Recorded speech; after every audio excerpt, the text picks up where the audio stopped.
All right, welcome back. So, this week we are going to continue on with self regard, but I'm going to be teaching you another concept that's going to help you with confidence. So, if this is your first week getting to join, you missed last week's call.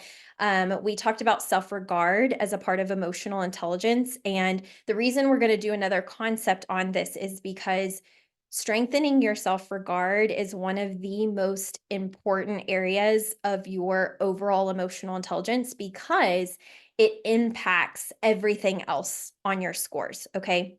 So it's really important to work towards building confidence in yourself, which is what self regard is, which in turn is going to help you navigate more challenging emotions that don't feel good.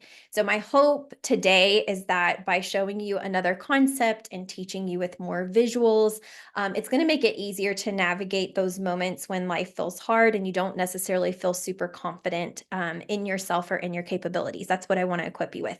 So ultimately, like we talked last week about, before our emotional intelligence is in order, before it's balanced, it may feel really messy up in the brain.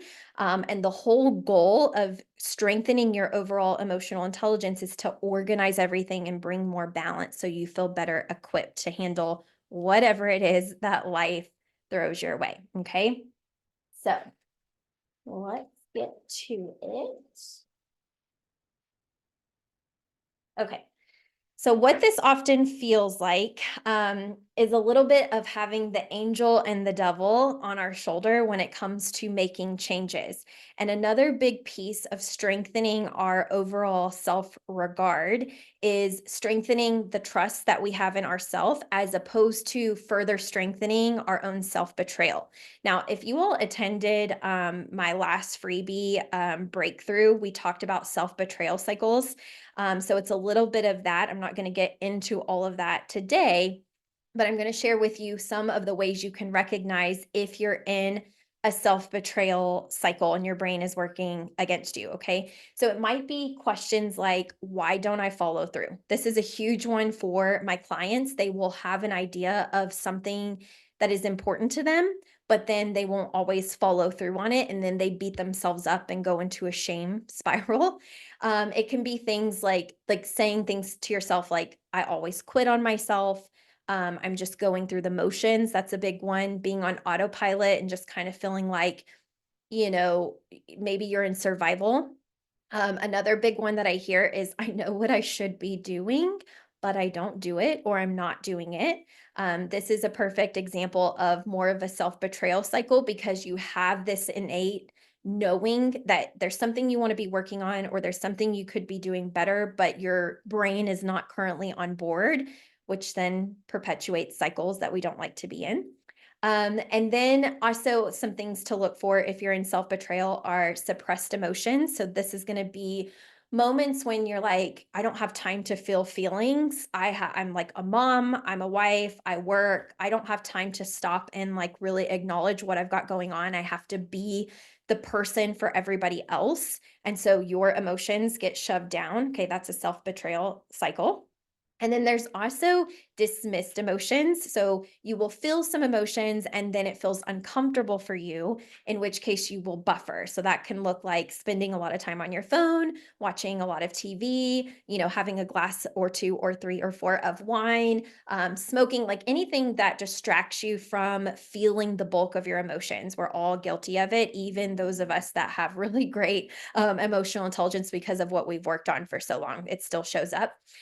Some common emotions are overwhelm. So if you complain a lot of times of feeling overwhelmed, it often means that there's, some things maybe you're not addressing in your life and you just feel overwhelmed by all of it.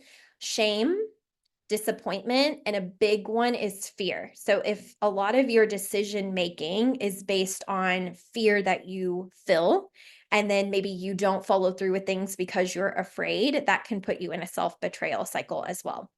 And so, really, what a self betrayal cycle is, it's that intentionality is absent for us. And there's two big main reasons why. We are either operating from a conscious level or a subconscious level. And self trust, building self trust in ourself, is a very conscious, intentional act. Whereas, all of this stuff listed right here comes more from just subconscious programming. So the concept that I'm going to teach you is going to hopefully help you recognize which area you're falling in more of the time. That way you can catch it when there is something you actually want to grow in or change or evolve within your life. Okay. All right. So this is a concept that I've been teaching for many years. I come back to it all the time because I feel like it's very important to keep at the forefront of our mind. It humanizes us.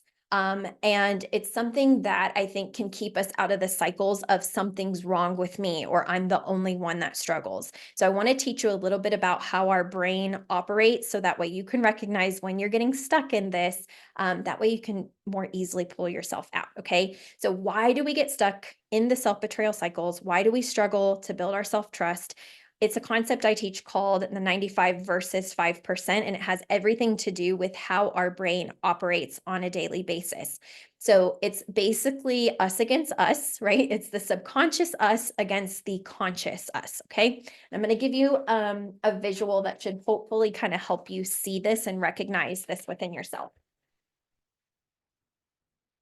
All right. So here is what I want to say about this. So the interesting thing about the brain, it's powerful. We're not going to hate on our brain. It does amazing things for us, but its number one job is to learn things and then be efficient with the things that it has learned. So I want you to think about, learning to walk, learning how to ride a bike, getting to and from work without having to constantly study directions or rely on GPS. Once we've taught our brain something, or we've told our brain something over and over and over again, it becomes stored in our mind and for good reason, so that we don't have to keep relearning things over and over and over again. The challenge with this, though, is that 95% of our brain power goes to what is programmed already in our subconscious. So these are things like your thoughts, your feelings, your behaviors, your habits. What the brain does with all of the things that you've programmed in it is it sees it as, okay, great. We don't have to put a lot of energy or effort into this. It's on autopilot. We don't have to relearn this over and over and over again. Now, the reason we love that is because it's super beneficial for us in everyday life not to have to relearn how do we brush our teeth? How do we turn on and off a light switch? How do we take out the trash? Once we learn something, it's programmed and that's great. The problem is, what about when it learns things that are not serving us? What about whenever it's been faced with thoughts that maybe a bully said to us, or maybe even our parents, if they weren't self aware, or a friend or an ex? What if they filled our mind with something and then we took that and we ran with it? The problem with the way that the brain works in this way is that once it's programmed into our brain, a lot of its energy and effort is going to autopilot to constantly reaffirm it to be true, even if it's not true or even if it's not serving us. So, what we have to be mindful of is when you go to change or when you go to grow, you are going to have to understand you're going to feel resistance. You're going to feel like something's wrong with me because I can't follow through or I don't feel like I can follow through. Of course not, because you have 95% of your brain power, and this is all of us, going towards what it currently knows. Okay. We only have 5% of our brain power coming to us ready for new things, new ideas, new thoughts, new beliefs, new patterns, all the new things. So when my clients are like, here's where I currently am in my life, here's where I want to be, and then there's this gap work in between that they're going to have to do, there's always a point in which they meet a lot of resistance. Like, it's so hard. I just feel like I keep going backwards. And so the visual that I think of in my mind is it's like being in a tug of war with your brain. You're working really hard to become a different version of yourself or to undo things that are not serving you, right? But you've got this whole army of little people living in your brain pulling harder on the rope, trying to get you to do the same things you've done for 10, 20, 30, 40, 50 years. Okay. And so something else that I want to point out with the 5% of our brain power that we have to start new things, it's where new patterns are formed and practiced. And it's also where we use a lot of conscious intentional efforts. Okay, so the 95% is going to be very subconscious, what's already programmed in me, whether it works for me or not. And the 5% is like recognizing, even for a brief moment, okay, I want to change some things, but what I have to know is I'm going to be up against this little army that's constantly trying to pull me back into my old self, my old habits, my old thoughts. So, what you can expect when you're learning new things or you're changing things that have maybe been in your system for, let's say, 30, 40, 50 years or longer, it requires much more energetic expenditure. So, it's going to feel hard. Okay. And it really requires you to show up as your highest self before you feel ready, which in turn takes you having a higher level of emotional intelligence because it means you're super aware of your emotions. Okay. And so, one of the biggest things that I hear from clients when they're struggling with making changes is I just don't feel motivated. And I can't see everybody here, but raise your hand if you're like, sometimes I just don't feel motivated to do that thing, and they really get stuck in that story. And it goes on for usually quite a bit of time until they get coaching on the fact that motivation is a feeling. Okay. You're not always going to feel motivated. And the reason being is because you have a brain that doesn't necessarily want you to feel motivated to change things. All the new that you're about to introduce is scary, right? This is programmed.